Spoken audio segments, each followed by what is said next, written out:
It's time again to recap the latest news from the PV solar industry, compiled by the American Solar Energy Society. I'm Jay Warmke with SolarPVTraining.com, and this is what's happening in the wonderful world of solar for the week of July 28th. Now, clearly, big tech is responsible for the recent surge in utility-scale solar, according to a recent report by investment bank UBS.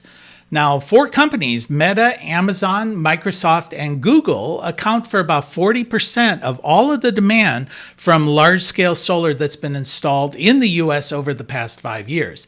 And demand from these companies, as well as other high-tech companies, is only expected to grow as they begin to include AI, or artificial intelligence, into their product offerings. Now, according to the report, AI requires about 10 times as much electricity as does a standard Google search. Increased demand from these data centers, as well as a increased reliance on electric vehicles, have informed Wells Fargo Bank to project that over the next 6 years, we're going to see demand for electricity in the U.S. increase by about 20%. Now, this is after several decades of that demand remaining pretty much static. Most of this increase in demand will be met through renewable energy generating sources, according to projections by the U.S. Department of Energy. They say that about 94% of all new generating sources this year in the U.S. will be produced by wind, solar, and battery storage. The Texas Tribune is reporting that recent high temperatures, as well as severe weather events such as Hurricane Beryl, is driving a record adoption of residential rooftop solar in the Lone Star State. Now, Texas currently ranks third in residential solar behind California and Arizona, but on a per capita basis, Texas actually ranks 20th, which gives it lots of room to grow within that particular market segment. Now, according to a 2018 report from NREL, which is the National Renewable Energy Labs, they found that Texas actually could power about 30% of their loads from rooftop solar. Texas last year grew their rooftop solar at an astounding 45%. Reports are in, and it's been a rough couple of months here for some pretty high-profile solar companies, despite record growth within the industry as a whole.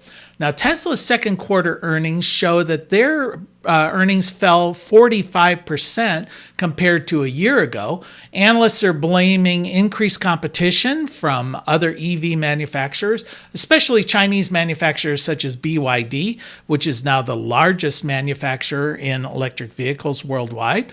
And Enphase saw its second quarter earnings fall 57%. Now, what analysts are blaming on that is high interest rates and also changes in California's net metering laws. Now, Enphase dominates residential solar within the U.S., and until recently, California has dominated the residential solar market as well. So changes in that state affect Enphase dramatically.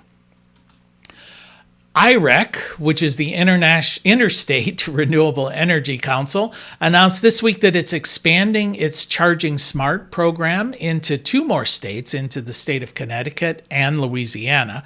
Now, the Charging Smart program is funded by the U.S. Department of Energy, and it offers free technical assistance to local governments to adopt policies, practices, and even offer incentives as they try and create efficient and equitable policies to expand EV chargings within their jurisdictions.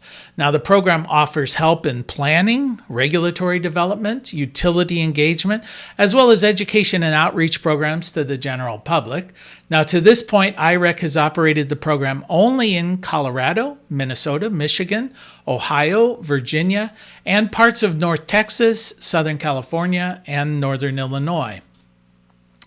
A review of FERC's data, now FERC is the Federal Energy Regulatory Commission, it shows that renewable energy, and they define renewable energy as solar, wind, geothermal, hydro, and biomass, Well, renewables now account for about 30% of all of the generating capacity on the U.S. grid.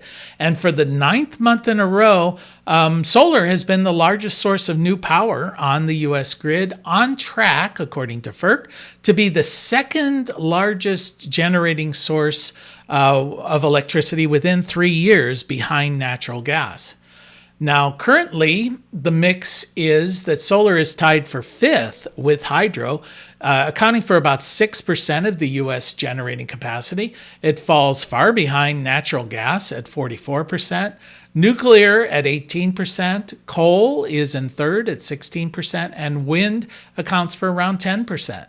But within 3 years, the landscape's going to change dramatically, according to FERC. Natural gas will fall to just around 40%. Solar will take second place at around 15%.